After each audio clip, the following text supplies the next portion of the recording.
Welcome to a new episode of I Know Jax, my absolute favorite local TV show. I hope it's yours too. Personally, I've been working in television for a very long time. Actually, when I started, we used something called videotape. Go figure. Now everything's zeros and ones, and you can watch videos directly on your cell phone. And everything is in full color and HD. The speed of development and technology is just fascinating. Everything is getting smaller and more efficient. Batteries, memory cards, cell phones, well, they can't really get smaller and make much sense because we need the bigger screens to watch video and look at photos. The changes are happening so fast, I can't even keep up. But one thing that doesn't change as much as, or as fast as I'd like it to, is television news programming. It's the same as it ever was. Gloom and doom, if it bleeds, it leads, and depressing news stories everywhere. Now, I Know Jax, we're a different kind of television show. We leave all that important, heavy stuff over to the professionals at the other TV stations here in town, because at I Know Jax, we choose to focus on the simple stuff, the stuff that makes life fun.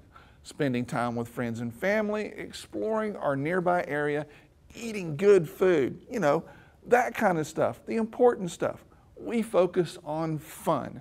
So let the show go on. Here's our first story. One early morning, I went out fishing to catch lionfish. Lionfish are an invasive species that are eating our reefs and pretty much anything in sight. It is a major problem. Now, the best way to catch them is at about 100+ feet down in the ocean with a spear, one by one. We brought the catch back to the fish company. Okay, Johnny, I've been out on the boat and they show me how they prepare these guys before they bring it here. Show me what you do from here on. All right, here's what they do. They bring them in, and the nice thing is they cut off the venomous spine for me. They did all the hard part for you, didn't they? Well, they made it a little safer for me. Safer for you. So it's pretty much like any other fish. You're gonna go in right behind the gill. Johnny is an expert at filleting fish. Looks like you might have done one of these before. A few. He gets a lot of practice. Well, so Bill, you got me involved in all this lionfish stuff. Tell me what we're gonna do with this now. We're gonna roll it in some flour. All right. Well, what was the name of this dish? Lionfish Puttanesca. Puttanesca. Yeah. That's a fancy Italian word. Yeah, it's a nice salty for an Italian dish. Like Talentino, that's what you did. You did it especially for me, didn't you? Origins of Italy, but the ladies of the night used to make it as a quick dish between customers. Between customers. Yes, sir. It's a long, hard night, we would say, of work. Oh yeah, they have a powerful hunger. We're gonna brown this fish. Make it brown. And then we're gonna go right down this line. Okay. Fresh garlic. Garlic. Fresh shallots. Coarsely chopped tomatoes. Little green pimento stuffed olives. Capers. Oh, nice. And then we're gonna finish with some parsley Gotcha. and some butter. Gotta have butter. Gotta have butter. And don't forget the wine. I have some wine right here. Oh, nice. Don't let me forget that. What flavor is that? That's wine and fish stock. So nice. That's at a time. Mix, a little mix there. Yeah. Now, Bill tells me that he lives next door to Rob Tillman, the diver who took me fishing, and that he's the one that got the fish company involved. So anyway, he got me involved. Said, "Hey, Bill, you think you might be able to sell a few of these?" Right. And they're totally cool to sell. They're safe to eat. They're just a little tough to fillet, and it's a little bit of work to get them here. Yeah, a little bit of work. So I'll just put it that way, a little bit of work. So I said, sure, we'll try them. We'll try anything. So you guys are the first restaurant in Jacksonville that's doing this, right? As far as I know. Okay, cool. We have a lot of them here. There are, and we went out on the boat. I got a chance to see it. They caught 300 fish in one day. If we could get the that's crazy. Fishermen to go down and get them. Yeah. And I guess by you serving them, that's going to make that possible, though, because they got somebody to sell them to. Well, I hope so. That's the whole idea, right? Right. What was the name of the dish again? Puttanesca. Puttanesca. Just like it sounds. Yeah, I don't know how to spell that. Yeah. But with a name like Talentino, I should really know these things. It's time to start the sauce. He adds garlic, shallots, tomatoes, olives, capers, and the last thing, wine. And they used to impress their customers. Yeah.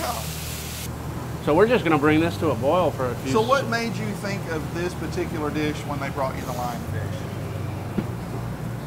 Well, it's just an easy, delicious dish. And anything you do with a lionfish, it sucks up the flavor.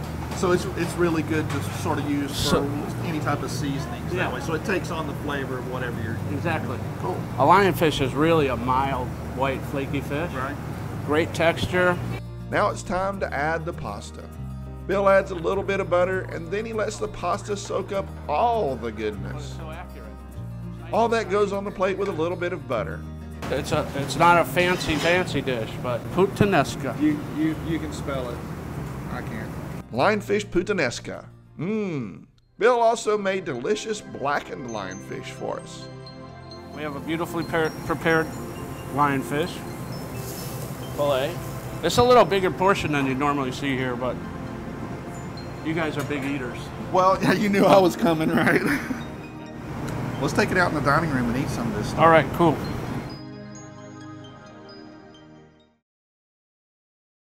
And we're back at the fish company to make lionfish ceviche.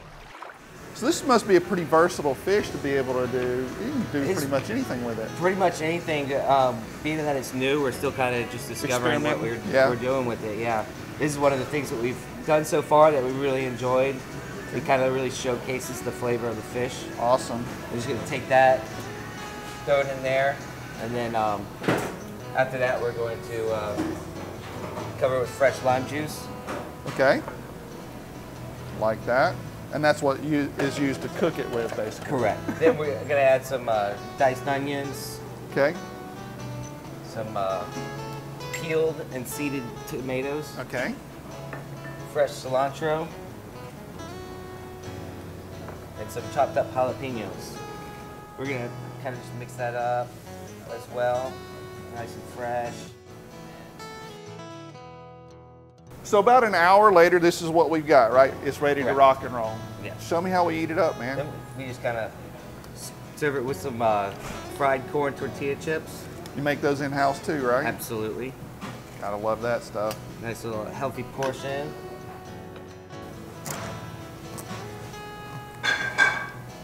Good stuff. Yeah. Well, Bill was nice enough to prepare all this great food from the lionfish that you guys caught. What I want to know is, what got you involved in all this thing, Rob? I love the ocean, You love the ocean? and I am worried about lionfish. Okay. Well, and Walt, tell me how you got started with the Lionfish Rodeos. Well, just like Rob, I love the ocean, but several years ago, diving off an area called Eldon Bottom, it's one of our richest areas offshore, I noticed there was many lionfish. Not only too many fish to possibly count, but the size, they were incredibly large. Okay. So I thought, wow, we really got a problem here, a Right. problem that used to be considered a South Florida problem. Right. But now it's our problem. In South Florida, they have plenty of tournaments called derbies, Right. to try to keep these fish. Kind of mitigate it a little bit. Exactly. Yeah. Up here, it's a new phenomenon. Right. So a couple years ago, we started our first lionfish tournament called the Lionfish Rodeo, and that's kind of how I got involved. I just decided we need to organize a tournament, we need to do something about it, and that's how it all began. So when's the next tournament? You know, the tournament in the last couple of years has always been in August, and this next year we're looking at August 8th. Okay. That's not completely confirmed, but most likely it'll certainly be in the Stay month tuned. of August. It'll be in the month of August. The state of Florida will be here because Okay. they fully endorse it. And most importantly, Reef from Key Largo, probably the leading expert on lionfish, will be here Okay. from the Keys. I will have Rob, the lionfish slayer, here involved. Now I have no. So Rob will probably win the thing. Alex. Yeah, we saw Alex in motion the other day, and he was crazy on it, wasn't he? Talk to us a little bit about the issues with fishing them, though. I mean, you only have 15, 20 minutes on the bottom, At the depths we dive, yes, Yeah. you have limited bottom time. and they're best caught, below 100 feet, is that right? Or 90 to 100, they're very thick. Yeah. Anywhere deeper than that, which is unfortunately deeper than a lot of people Or prefer could to dive, right. And that also makes it more expensive, which is another issue they have to deal with here at the restaurant. It's kind of a shame that this fish is not commonly caught on a hook and line. Right, because then you can send everybody out for them. Absolutely. Well, I appreciate you guys coming out and really what all you're doing for the cause. Thank you, Jeff. Thanks, Joe. Isn't that just crazy? You can find out more about lionfish in my article on the I Know Jack's website.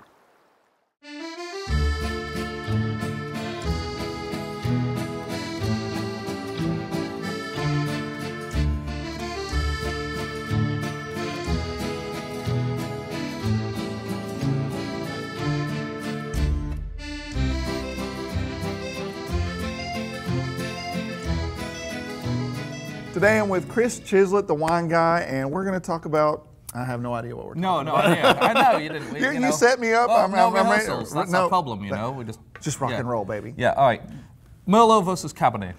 Ding ding. Yeah, Okay. Merlot versus Cabernet. All right, so what cool. are the differences, Merlot versus Cabernet? They're both red. Yeah, I got that one.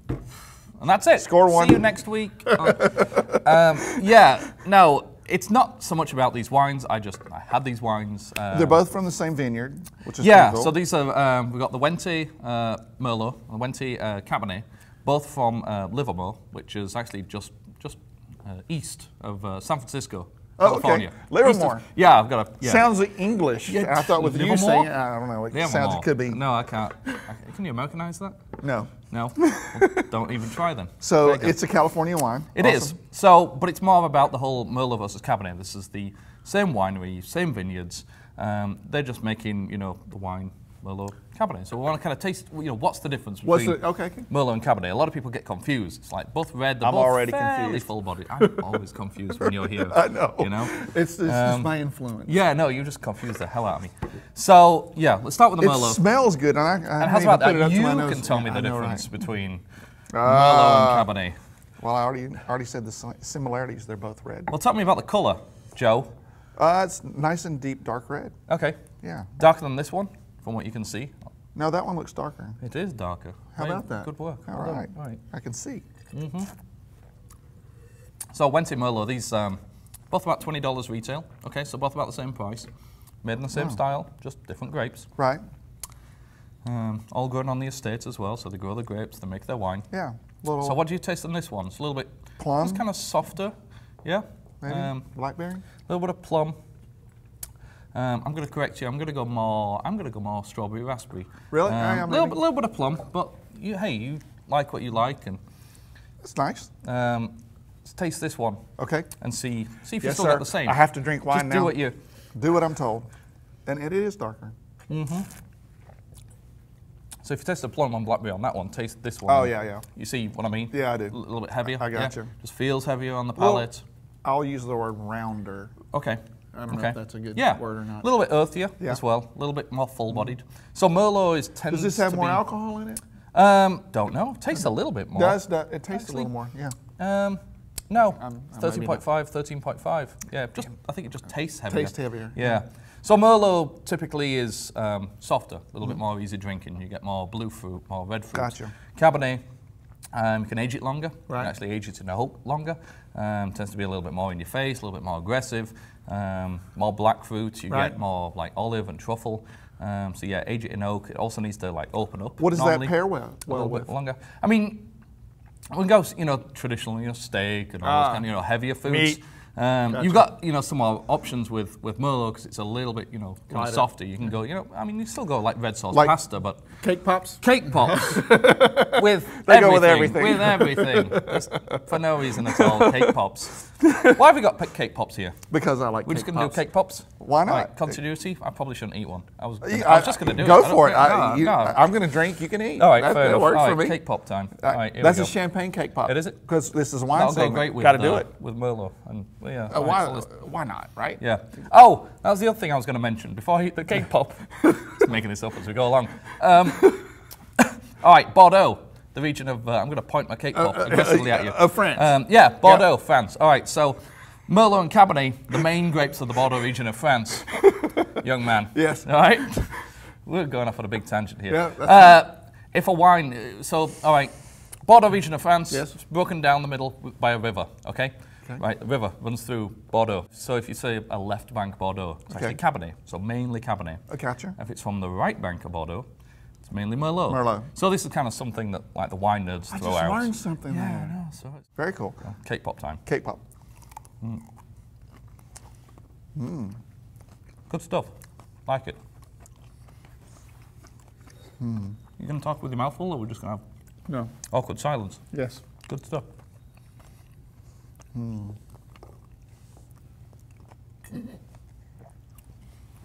we're really just going to end it there, or we just, no, we're good? Fine. We'll just keep going.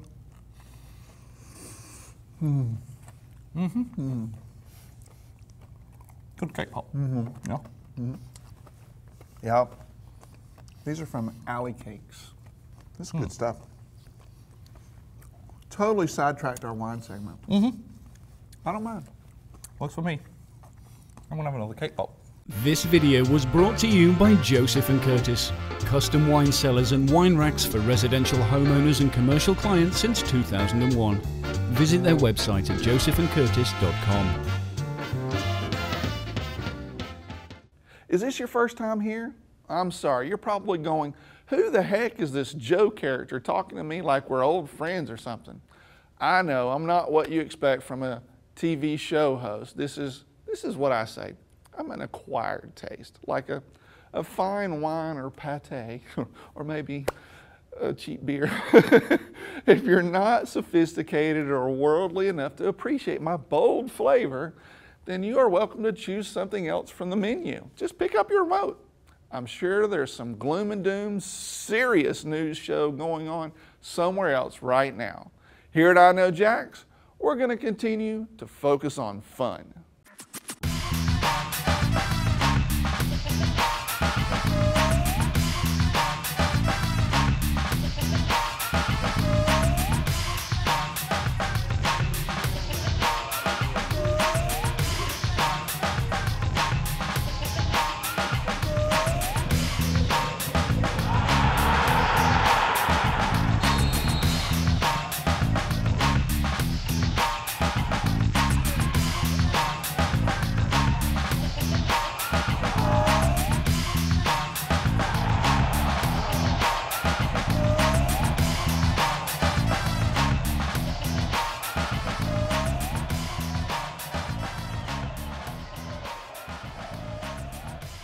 Soccer fever is heating up here in Jacksonville. We had the Florida Cup where Brazil and Germany met for the first time, and it was awesome. We really can't wait until the Armada kickoff, February 7th. Thanks for watching. If you have ideas for stories that would be fun to share, and you think we should do it here on I Know Jax, send your suggestions to me. Just email me to joe@iknowjax.com or reach out to me on the I Know Jax Facebook page or via Twitter.